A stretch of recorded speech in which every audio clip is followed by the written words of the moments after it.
دہلی کے عین دل میں شاہجہان آباد کے دروازوں کے پاس، جہاں کاریگر اپنی دکانوں میں مصروف تھے، گلیوں سے اونٹوں کی گھنٹیوں کی آواز آتی اور بادشاہی فصیلوں کے سائے میں زندگی رواں تھی۔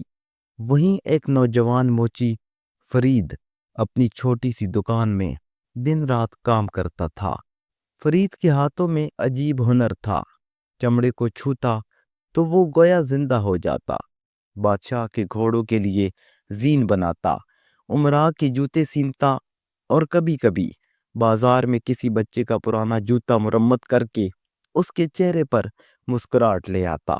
مگر فرید کے دل میں ایک خواب تھا، ایسا خواب جس کا ذکر وہ کسی سے نہ کرتا تھا کیونکہ لوگ ہنستے، تمسخر اڑاتے۔ اس کا خواب تھا محبت، اور وہ بھی ایک ایسی محبت جو شاید مقدر میں نہیں تھی۔ شہزادی ماہرہ، جو مغل بادشاہ کی سب سے چھوٹی بیٹی تھی، اپنی نرم طبیعت، ادب اور سادگی کی وجہ سے پورے محل میں مشہور تھی۔ اس کے کمرے کی کھڑکی سے شہر کے بوسیدہ مکان دکھائی دیتے تھے۔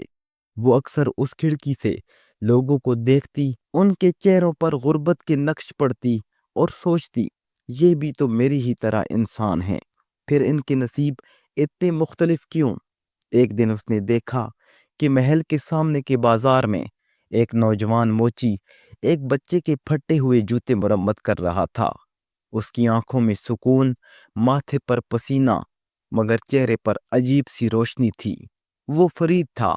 شہزادی کو حیرت ہوئی، اس نے کبھی کسی مزدور کو اتنی محبت اور محبت سے کام کرتے نہیں دیکھا تھا۔ اگلے دن وہ چپکے سے اپنی خادمہ کے ساتھ بازار آئی، نقاب میں۔ وہ قریب کھڑی رہی اور دیر تک فرید کو جوتے بناتے دیکھتی رہی۔ فرید کو احساس ہوا کہ کوئی اس پر نگاہ رکھے ہوئے ہے۔ اس نے نظریں اٹھائیں تو دیکھا دو آنکھیں جن میں روشنی محل کے جھرمٹوں سے زیادہ چمکدار تھی۔ ایک لمحے کو فرید کا سانس رک گیا، وہ نظریں جھکائے کام میں مصروف ہو گیا، مگر دل کی دھڑکنیں شور مچانے لگیں۔ اگلے کئی دن وہ آتی رہی، کبھی بات نہ کرتی، بس دیکھتی رہتی۔ ایک دن اس نے بچپن کا ایک پرانا جوتا اس کے آگے رکھ دیا اور کہا، کیا یہ مرمت ہو سکتا ہے؟ فرید نے جوتا دیکھا، مسکرا کر کہا، جہاں چمڑا سچا ہو وہاں درز چھپائی جا سکتی ہے۔ شہزادی نے حیرت سے پوچھا، اور اگر چمڑا کمزور ہو جائے تو؟ فرید نے نرمی سے کہا، پھر اسے نیا رنگ دینا پڑتا ہے، نئی جان ڈالنی پڑتی ہے۔ یہ بات صرف جوتے کی نہیں تھی، دونوں سمجھ گئے کہ یہ جملہ کسی اور سطح پر بولا گیا ہے۔ شہزادی کا دل اس موچی کی باتوں، آنکھوں اور سادگی میں قید ہوتا جا رہا تھا۔ وہ ایک شہزادی تھی، مگر پہلی بار کسی نے اس سے بغیر خوف، بغیر لالچ، صرف خلوص سے بات کی تھی۔ وقت گزرتا گیا، شہزادی کے آنے کی عادت فرید کے دل کا حصہ بن گئی۔ وہ اس کے لیے بہترین چمڑا سنبھالتا، نیا ڈیزائن سوچتا اور اس کے قدموں کی چاپ کے انتظار میں رہتا۔ ایک دن شہزادی نے کہا، اگر میں تم سے کچھ مانگوں تو دو گے؟ فرید نے کہا، میرے پاس دینے کو کچھ نہیں، مگر جو ہے وہ سچ ہے۔ شہزادی نے کہا، تو پھر وعدہ کرو، کبھی جھوٹ نہیں بولو گے۔ فرید نے کہا، محبت میں جھوٹ کا سایہ بھی زہر ہوتا ہے شہزادی۔ یہ پہلا موقع تھا جب اس نے شہزادی کہہ کر پکارا اور وہ مسکراتی، مگر قسمت کا پہیہ کبھی رکتا نہیں۔ ایک دن محل کے وزیر نے دیکھا کہ شہزادی اکثر بازار کے اسی حصے میں جاتی ہے۔ شک ہوا، تحقیقات ہوئیں، محافظوں نے ایک دن فرید کو گرفتار کر لیا۔ محل میں ہنگامہ برپا ہو گیا۔ بادشاہ کو خبر ملی کہ اس کی بیٹی ایک موچی سے ملاقات کرتی ہے۔ غضبناک بادشاہ نے فرید کو دربار میں بلایا۔ تجھے معلوم ہے تو کس دربار میں کھڑا ہے؟ فرید نے جھک کر کہا، جہاں انصاف رہتا ہے حضور۔ بادشاہ کی آنکھوں میں حیرت اتر آئی، اور تو ایک موچی ہو کر شہزادی سے بات کرتا ہے؟ فرید نے کہا، میں تو چمڑے کے زخم سی دیتا ہوں حضور، مگر یہ دل کے زخموں کا معاملہ ہے، وہ کسی ذات کے تابع نہیں ہوتا۔ دربار میں سناٹا چھا گیا۔ شہزادی آگے بڑھی، رو پڑی، ابا حضور، فرید نے کبھی کوئی بے ادبی نہیں کی، وہ تو مجھے سچ بولنا سکھاتا رہا ہے۔ بادشاہ نے غصے میں حکم دیا، اسے شہر بدر کر دو۔ فرید کو کوڑے لگے، ہتھکڑیاں پہنائی گئیں اور شہر کے دروازے سے باہر نکال دیا گیا۔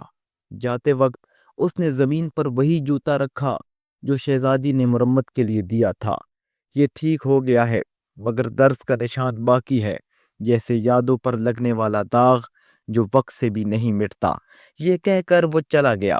سال گزرتے گئے، بادشاہ بوڑھا ہو گیا۔ شہزادی ماہرہ خاموش رہنے لگی۔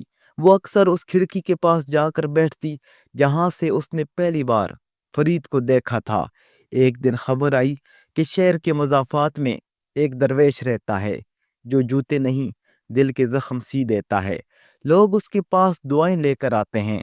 شہزادی نقاب پہن کر گئی، وہی چہرہ، مگر اب داڑھی میں سفیدی، آنکھوں میں سکون۔ فرید، اس نے نظریں اٹھائیں، لمحہ رک گیا۔ شہزادی، دونوں خاموش رہے۔ فرید نے صرف اتنا کہا، محبت وہ نہیں جو محل جیت لے، محبت وہ ہے جو دل ہار دے اور صبر جیت لے۔ شہزادی کی آنکھوں سے آنسو بہہ نکلے۔ میں نے تمہیں کھو دیا مگر تم نے مجھے جیت لیا فرید۔ وہ واپس محل آئی اور باقی زندگی غریبوں، یتیموں اور مزدوروں کے لیے وقف کر دی۔ جب کبھی وہ کسی غریب کے پاؤں میں جوتا دیکھتی تو دل میں ایک دعا اٹھتی، اللہ فرید جیسے سچوں کو سلامت رکھے جو چمڑے نہیں کردار سنوارتے ہیں۔ اور فرید، کہتے ہیں، اس نے آخر عمر تک چمڑے کی خوشبو کو اپنا نشان بنا رکھا۔ ہر جوتے پر وہ ایک چھوٹا سا لفظ لکھتا، صبر، کیونکہ اسے یقین تھا محبت تبھی باقی رہتی ہے جب صبر اس کا چمڑا بن جائے۔ یہ کہانی بتاتی ہے کہ محبت صرف الفاظ نہیں بلکہ قربانی اور خلوص کا دوسرا نام ہے۔ طبقاتی فرق، دولت، رتبہ، یہ سب وقتی ہیں، مگر سچائی اور کردار کی خوشبو ہمیشہ باقی رہتی ہے۔ جیسے فرید کے ہاتھوں سے بنے جوتے مٹ گئے مگر اس کے کردار کی خوشبو آج بھی دہلی کے کوچوں میں سانس لیتی ہے۔